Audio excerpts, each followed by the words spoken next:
కూటమి ప్రభుత్వం అధికారంలోకి వచ్చాక జగన్ మార్క్ కంప్లీట్గా ఎక్కడికక్కడ చెరిపేస్తున్నారు. జగన్ మార్క్ ఒక పక్క చెరిగిపోతుంటే వైసీపీ మాత్రం పల్లెలను ప్రాంతాలను చిదిమేస్తున్నారు అని చెప్తుంది. అక్కడ మా మార్క్ చెరిగిపోతుందని చెప్పుకోవట్లేదు ఎక్కడ.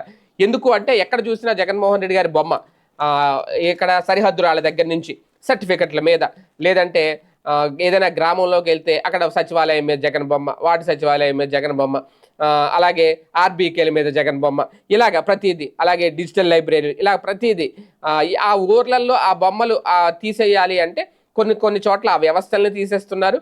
జగన్ మార్కు చెరిపేసే ప్రయత్నంలో ఇప్పుడు వీళ్ళు చెప్పుకొస్తున్నది ఏంటంటే, అలాగే బడ్జెట్లో కూడా వీటి ఊసెత్తలేదు, పల్లెల్ని చిదివేసే ప్రయత్నం చేస్తున్నారు. అక్కడ ఆ మార్క్ లేకుండా చేయాలన్నప్పుడు ఇంకా అందులో బడ్జెట్లో కేటాయింపులు ఏం జరుపుతారు? వాలంటీర్ వ్యవస్థ ఉంది, వద్దనుకున్నారు. సచివాలయ వ్యవస్థ ఉంది, అందులో కూడా రేషనలైజేషన్ పేరుతో కొన్ని వ్యవస్థలకి కొంతమంది మార్చేస్తున్నారు. 15,000 మంది అదనంగా ఉద్యోగులు ఉన్నారని చెప్పేశారు, లెక్క తేల్చేశారు.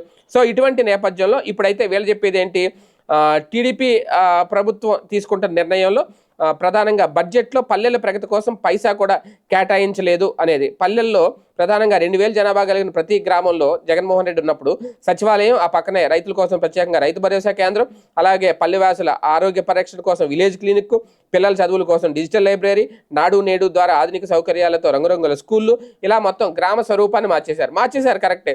కానీ ప్రతి దాని మీద జగన్ మార్క్ కనబడుతుంది.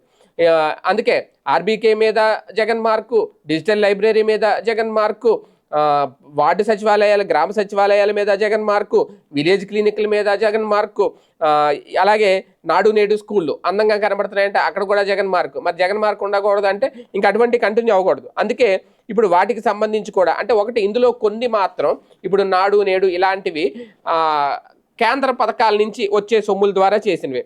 అవి కావాలంటే ఆ పేరు పెట్టి చేయొచ్చు. ఇప్పుడు విలేజ్ క్లినిక్ కానీ, 104 కానీ, ప్రభుత్వ ఆసుపత్రికి సంబంధించి ఆరోగ్యశ్రీ కానీ, ఇవన్నీ కూడా కేంద్ర ప్రభుత్వం నుంచి కేంద్ర పథకాల ద్వారా వచ్చే నిధులే. అలాగే ఇది కూడా అంతే, ఏది నాడు నేడు కూడా కేంద్ర ప్రభుత్వం నుంచి వచ్చే నిధుల ద్వారానే చేశారు. కాకపోతే దాన్ని జగన్ మార్క్ వేసుకున్నారు కాబట్టి ఇప్పుడు చంద్రబాబు నాయుడు గారు నేరుగా వాళ్ళ పేరు పెట్టి చేయొచ్చు, చేస్తున్నారు కూడా ఎక్కడికక్కడ. కాకపోతే ఇప్పుడు కొన్ని అయితే కనుమరుగవుతాయి, తప్పదు, కనుమరుగవుతున్నాయి. అది జగన్ మార్క్ కనిపించకుండా ఉండడం కోసం అనేది అందరికీ ఓపెన్గా తెలిసిన రహస్యమే.